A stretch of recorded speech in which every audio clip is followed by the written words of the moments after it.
এই মুহূর্তে এক গ্লাস তাজা বুকের রক্ত প্রয়োজন। যেই লায়লার কথা শুনতে পেয়েছে, এই কঙ্কাল সার হাড্ডি সার নিস্তব্ধ অবচেতনে অচেতন প্রায় মানুষটা সাথে সাথে লাফ দিয়ে উঠছে, উঠে বলতেছে, খবরদার, আমার লায়লার যদি কিছু হয় আমি কিন্তু ছাড়ব না। যদি প্রয়োজন হয় আমার দেহের শেষ রক্তবিন্দুটুকু আমার লায়লার জন্য আমি উজাড় করে দিব, কিন্তু কোন অবস্থায় আমার লায়লার যাতে কোনো ক্ষতি না হয়। এটা হলো প্রকৃত ভালোবাসা।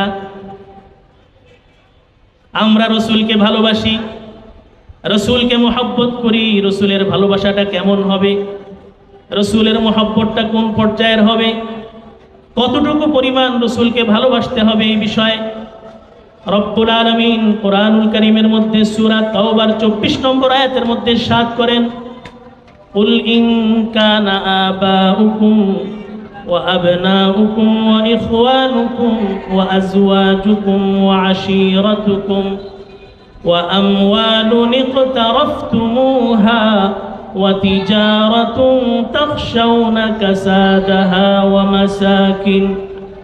ومساكن ترضونها أحب إليكم من الله ورسوله وجهاد في سبيله فتربصوا حتى يأتي الله بأمره والله لا يهدي القوم الفاسقين। এই আয়াতের মধ্যে রব্বুল আলামিন প্রথমে 8 শ্রেণীর মানুষের কথা উল্লেখ করেছেন। 8 শ্রেণীর মানুষের কথা উল্লেখ করার পর 3টা ক্ষেত্রকে উল্লেখ করেছেন। আর রব্বুল আলামিন ঘোষণা দিলেন যে এই 8 শ্রেণীর ভালোবাসা যদি ওই 3 স্তরের চাইতেও বেশি হয়ে যায়, ফাতারাব্বাসু হাত্তা ইয়াতিয়াল্লাহু বিআমরি, তাহলে তোমরা অপেক্ষা করো, আল্লাহর পক্ষ থেকে প্রচন্ড শাস্তি তোমাদেরকে গ্রাস করে নিবে। 8টা স্তর প্রথমে উল্লেখ করেছে, 8 শ্রেণীর মানুষকে প্রথমে রব্বুল আলামিন উল্লেখ করেছেন এই আয়াতের মধ্যে।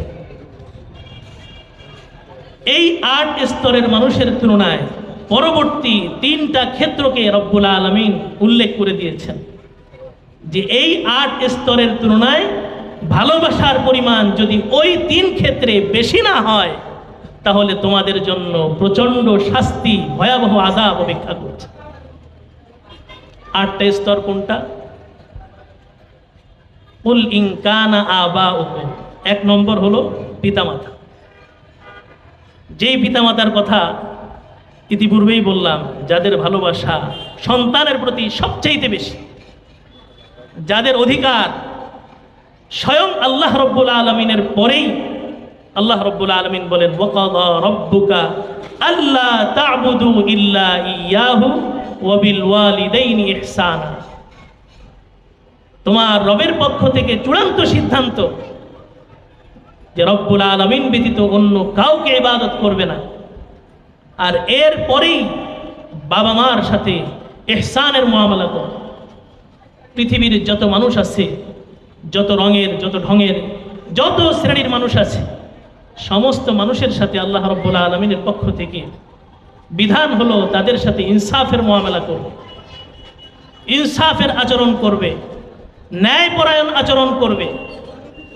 কিন্তু একমাত্র বাবা মা এমন যাদের অবস্থান আল্লাহ রব্বুল আলামিনের সামনে এত বিশাল যে তাদের সাথে শুধু ইনসাফের মুআমালা করলে চলবে না, বরং ইহসানের মুআমালা করতে হবে। এই 1 নম্বর স্তর হলো, 1 নম্বর শ্রেণী হলো বাবা মা। 2য় নম্বর হলো ওয়া আবনাউকুম, ছেলে মেয়ে। ছেলে মেয়ের ভালোবাসা সবচাইতে বেশি। এরপরে 3য় নম্বর হলো ওয়া ইখওয়ানুকুম, ভাই বোনের প্রতি মহব্বত থাকে, ভালোবাসা থাকে সবচাইতে বেশি। এরপরে 4র্থ নম্বর হলো ওয়া আজওয়াজুকুম, স্বামী স্ত্রীর প্রতি মহব্বত ভালোবাসা থাকে সবচাইতে বেশি। 5 নম্বর হলো ওয়া আশীরাতুকুম, তোমাদের ব্লাড কানেক্টেড যে সমস্ত আত্মীয় স্বজন আছে, যাদের সাথে তোমাদের রক্ত সম্পর্ক রয়েছে, তাদের প্রতি মহব্বত বেশি। ওয়া আমওয়ালুন ইকতারাফতুমুহা, এরপরে তোমার উপার্জিত সম্পদ, যেই সম্পদকে তুমি মাথার ঘাম পায়ে ফেলে উপার্জন করেছো, সেই সম্পদের মহব্বত তোমার মধ্যে বেশি। ওয়া তিজারাতুন তাখশাউনা কাসাদাহা, এরপরে 7 নম্বর হলো যেই ব্যবসা, যে বিজনেসকে ক্ষতির আশঙ্কার কারণে তুমি সবচাইতে বেশি সেভ করতে চাও, এই ব্যবসাকে তুমি বেশি মহব্বত করো, বিজনেসকে তুমি মহব্বত করো। 8 নম্বর হলো ওয়া মাসাকিনু তারদাউনাহা, তোমার পছন্দের বাসস্থান, ফ্ল্যাট, বাড়ি, প্লট, টাওয়ার, যা তুমি তোমার জীবনের পঞ্জীভূত সমস্ত সম্পদ দিয়ে তুমি অর্জন করেছো, এই 8 স্তরের মহব্বতের যেই জায়গাগুলো আছে, এই জায়গাগুলোর তুলনায় পরবর্তী 3টা জিনিস যদি বেশি মহব্বতের না হয়, তাহলে তোমার জন্য শাস্তি। পরবর্তী 3টা হলো আহাব্বা ইলাইকুম মিনাল্লাহ, আল্লাহর প্রতি মহব্বত। 2 নম্বর রাসূলুল্লাহ, আল্লাহর প্রেরিত রাসূল, তার প্রতি মহব্বত। 3 নম্বর জিহাদ ফি সাবিলিল্লাহ, আল্লাহর রাস্তায় জিহাদের প্রতি আগ্রহ এবং মহব্বত, ভালোবাসা থাকতে হবে।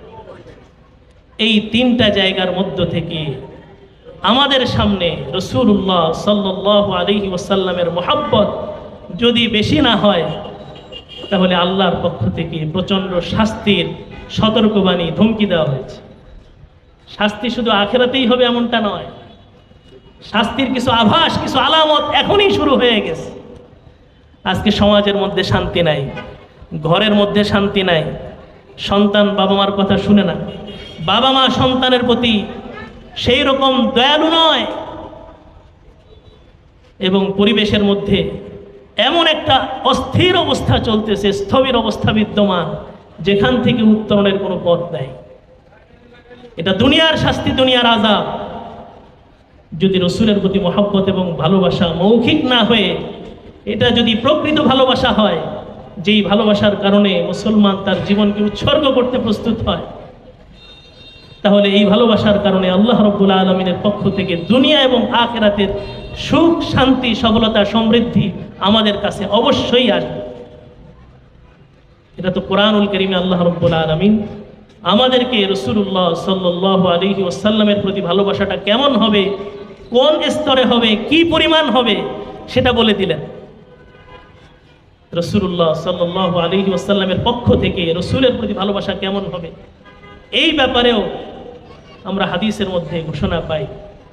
বুখারী শরীফের 15 নম্বর হাদিসের মধ্যে রাসূলুল্লাহ সাল্লাল্লাহু আলাইহি ওয়াসাল্লাম ইরশাদ করেন, লা ইউমিনু আহাদুকুম, তোমাদের মধ্যে কেউ প্রকৃত মুমিন হতে পারবে না, হাত্তা আকুনা আহাব্বা ইলাইহি মিন ওয়ালিদিহি ওয়া ওয়ালাদিহি ওয়ান নাসি আজমাইন, যতক্ষণ না আমি মুহাম্মদে আরবি তার কাছে, তার পিতা থেকে, তার সন্তান থেকে এবং বিশ্বের সমস্ত মানুষ থেকে বেশি মহব্বতের না হব।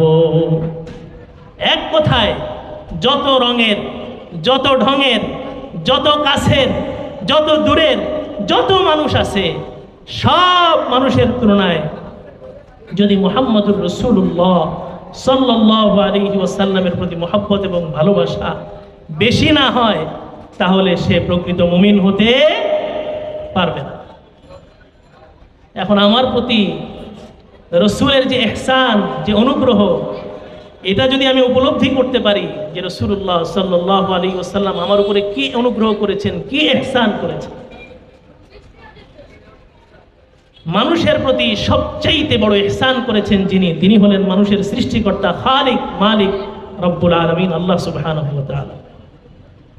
যদি আজকে রব্বুল আলামিন আমাকে সৃষ্টি না করতেন, দুনিয়াতে আমার বেঁচে থাকার কোনো সুযোগ ছিল না।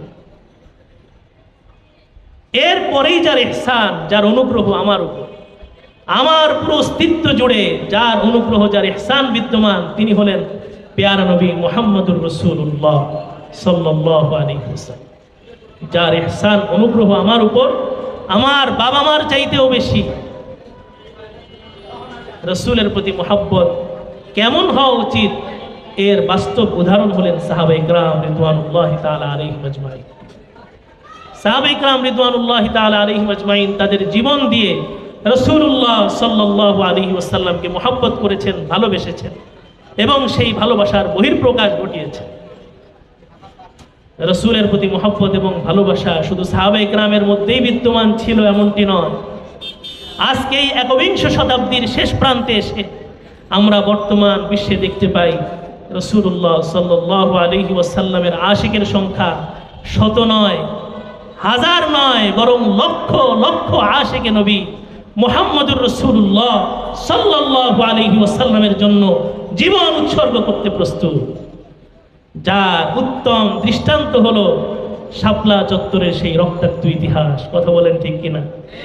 জোরে বলেন ঠিক কিনা?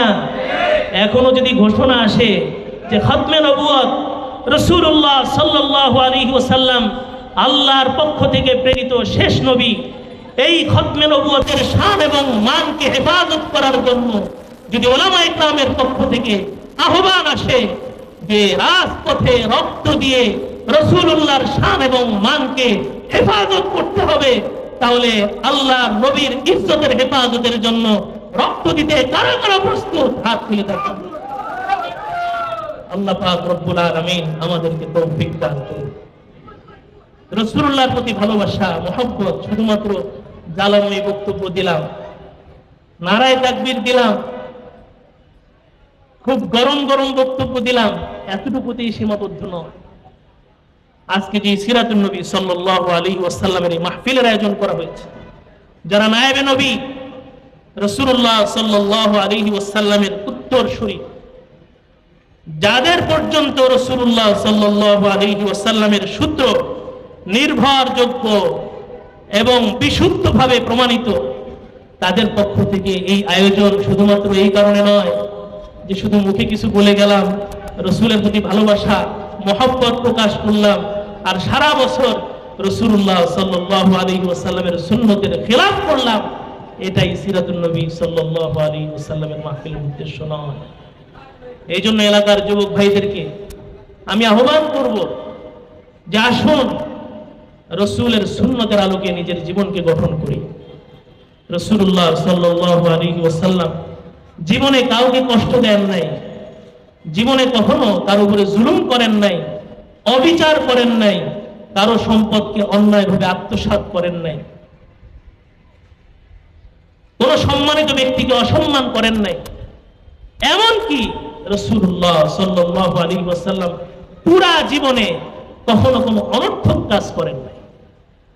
অনর্থক কাজ, যেই কাজ করলে দুনিয়ারও কোনো ফায়দা নেই, আখিরাতেও কোনো ফায়দা নেই, এইরকম কোন অনর্থক কাজ, অনর্থক কথা রাসূলের থেকে কখনোই প্রকাশ পায় নাই। যদি আজকে আমরা প্রকৃত আশিকে নবী হতে চাই, রাসূলের মহব্বতের দাবিদার হতে চাই, তাহলে অবশ্যই আমার জীবনে রাসূলের ওই সুন্নতগুলো, ওই আদর্শগুলোকে বাস্তবায়ন করতে হবে। আল্লাহ পাক রব্বুল আলামিন আমাদেরকে তৌফিক দান করুন। পাশাপাশি রাসূলুল্লাহ সাল্লাল্লাহু আলাইহি ওয়াসাল্লাম চলে গেছেন, আর কোন রাসূল পৃথিবীতে আসবেন না, কিন্তু রাসূল বলে গেছেন আল উলামা ওয়ারাসাতুল আম্বিয়া, উলামায়ে কেরাম যারা রয়েছেন তারা আমি রাসূলের উত্তরসূরি, আম্বিয়া আলাইহিস সালামের উত্তরসূরি।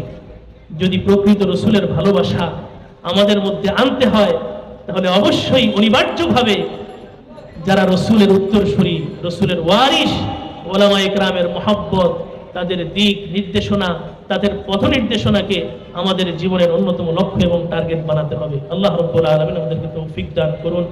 আমিন ওয়া আখিরু দাওয়ানা আলহামদুলিল্লাহি রাব্বিল আলামিন।